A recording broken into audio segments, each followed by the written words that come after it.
Hello everyone and welcome back to my railway.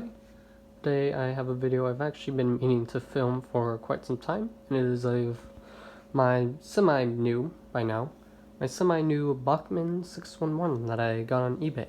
So I've actually had this model for about a month now. I've just been getting around to making a video on it because I've been quite lazy and kind of busy. I actually did start recording a video of me unboxing it, but I thought it was rather boring and I didn't want to put it on YouTube because I just thought that no one would really be interested in that. It's pretty badly shot and just wasn't interesting to me, so I doubt it would be interesting to anyone else. But yeah, here it is. Bachmann 611. So in this video I'm just gonna quickly kind of go over it and look at all the details, show them to you, and then do a small little running session with it. So let's get on with it. Alright, so I have the locomotive on a desk under a nice bright lamp so we can get a really good look at it. And let's just start with the front here. So obviously this is a very lovely streamlined locomotive. So it has that nice kind of bullet nose, I guess, if any way to describe it. And I have seen this locomotive a few times in real life, and I will say that in real life it seems a bit more defined. Like it comes out a bit more, and here it seems kind of flat. But that could just be me. I'm sure that this is fairly accurate, and it does look fairly accurate. See, there are little 611s on the front, which my camera will pick it up, which of course it doesn't want to. Sorry. There we go. And they are legible, which is very nice. And we have the front handrail. And that light which you see up there does work, so it does have an operating headlamp. And here, obviously, we kind of have I know it's on a cow catcher, but yeah, kind of. We have the stairs leading up to the boiler, I guess, and then we have the nice handrail going all the way through. So moving to the side here, there is a nice red stripe with gold lining and a golden 611 there. Not too much to say here. Of course, the wheels look fairly adequate for what it's based on. That is how I remember it looking. Then up here, nothing too crazy. We have the smokestack or funnel. It's not really a stack, but we have the bell, which doesn't move on its own. It is just plastic, which, whatever. Not too big of a deal. Of course, this locomotive wasn't crazy expensive, so. And we have a whistle here, which I believe is plastic as well. So no die cast on this model, really, but it still looks really nice, and nothing is broken off yet, so obviously it's not that bad. If you look at the back here, you can't really see it that well, but there is a good amount of cab detail, so yeah. Now my biggest problem with the back here is this thing, which, sorry for the bad lighting, there we go. So this is what connects the locomotive to the tender, and I'm thinking that the original product didn't come with this. I'm probably wrong on that, but if I had to guess, this was some sort of modification made by the previous owner, and the original connector must have broken off, so they got this really weird piece of brass to connect it. Could be wrong on that. I kind of hope that's the case, because this is really distracting. It goes way too far out, and there's a giant gap between the loco and the tender, which obviously isn't that realistic. So yeah, it's really distracting and just kind of ugly, and it creates all kind of derailment problems. So it's probably like the worst part of the model, which it's not even that big of a deal. Yeah. Other than that, I'm sorry. Other than that, yeah, locomotive looks fairly nice. Alright, so now on to the tender. So let's just start at the front. And this tender is pretty much 100% plastic, except for the wheels and axles and all that. So it does feel kind of cheap, but it's sturdy enough. And again, if nothing is broken off, then it clearly means that it's doing its job well. So we have a good amount of detail here. You kind of have the doors where the coal would come out of, and other little things, which I'm not really sure what they're used for, but I'm sure someone knows. Moving to the side here, again, not too much happening. You have the nice Norfolk and Western on the red stripe with gold lining. Yeah. Onto the back, we have another 611 in gold and a ladder going up to the water kind of area and on top. So this is where the water would be stored, as I just said. And we have another ladder going onto the coal load, and coal load isn't really anything special, but it doesn't really have to be. Looks the part, does the part. On this side, it's pretty much the exact same as the other. So if we go into the bottom here, I'm not really too picky about detail on the bottom, because who's going to really notice that when it's running?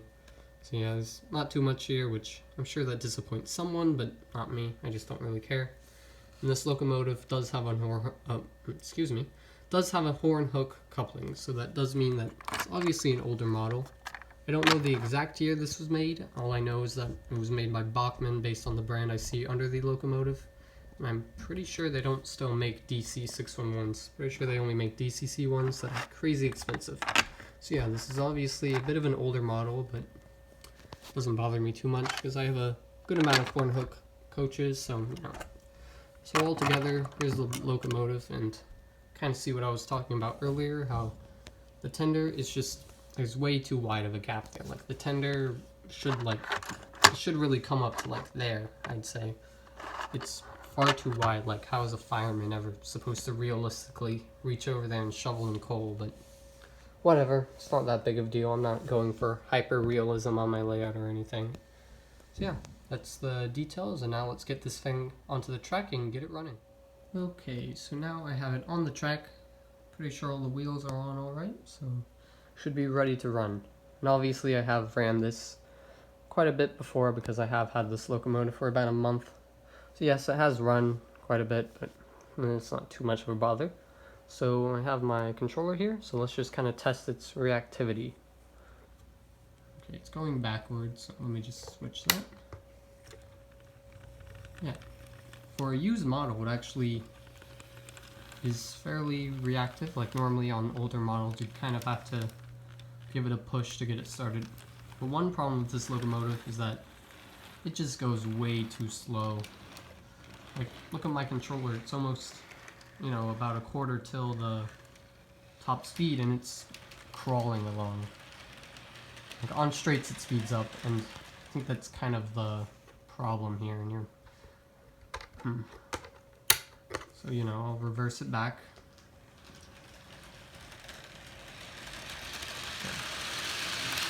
You can definitely see how it kind of, I didn't really do it then, but then with this, and this is partly my fault, it's not really the model's fault, is the wheel configuration. The amount of driving wheels just doesn't really mix well with my radius of track, so it slows down a bit on the curves, but once you get it moving and once it's really going, it kind of isn't really noticeable. So yeah, that's a minor annoyance, and I think a way to fix that is to get rid of some of the flanges on the wheels, which if you don't know, that's kind of the back part of the wheel. And I know some models do that, but some don't, and they just kind of expect you to have higher radius curves. And we have a guest. Be quiet. And they kind of expect you to have higher radius curves, which I do have 22 radius curves, but they don't fit on this table, so I usually just use 18 radius. But again, once you get it going, it's not really that much of a problem. So again, my biggest complaint with this is that it just takes way too long to speed up. Like in order to get it at a reasonable speed, it basically has to go full speed, which isn't really always the healthiest thing. So let's just run it around the loop once and try and keep track with it.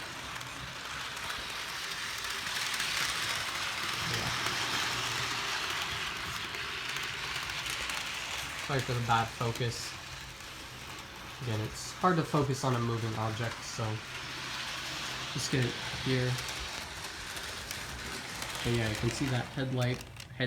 Well, it's not really a lamp, but the headlight operates.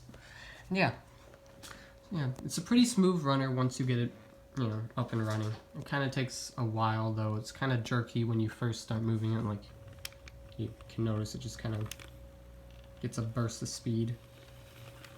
But yeah, again, sounding like a broken record here. Once you get it moving, it works absolutely fine. So it's a pretty terrific model. I'm really happy I have this one because the real life locomotive is probably one of my favorites, if not my favorite locomotive, just because I've seen it in person a couple times. And again, I'm from Virginia. It's from Virginia. It's pretty much known as the pride of Virginia, so, you know, kind of special to me in that way too. Yeah, really happy with this, and I'll put some coaches behind it and we'll have a little running session. So now for the actual running session, I've prepared a hodgepodge kind of array of coaches, so I'll just go through them here. We have a Southern Pacific baggage car up front, 2 New York Central passenger cars, an Amtrak car, a Lackawanna, if that's how you pronounce it. I'm sorry that you can't really see. I'll try and whatever. That's a diner car there. And then we have an old-timey Southern Pacific observation car. So again, it's not really a consistent array, but you know, it's kind of realistic because the 611 is obviously a heritage locomotive, so it's never really pulling a consistent style of coach really, so it's not as unrealistic as it kind of looks. So let's just get this thing moving and enjoy the train, I guess.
So that'll just about do it for this video. Hopefully you enjoyed. I know I sure did. And hopefully you enjoyed the running session. Alright, well, that's going to be it for today. I'll see you around, and thanks for watching.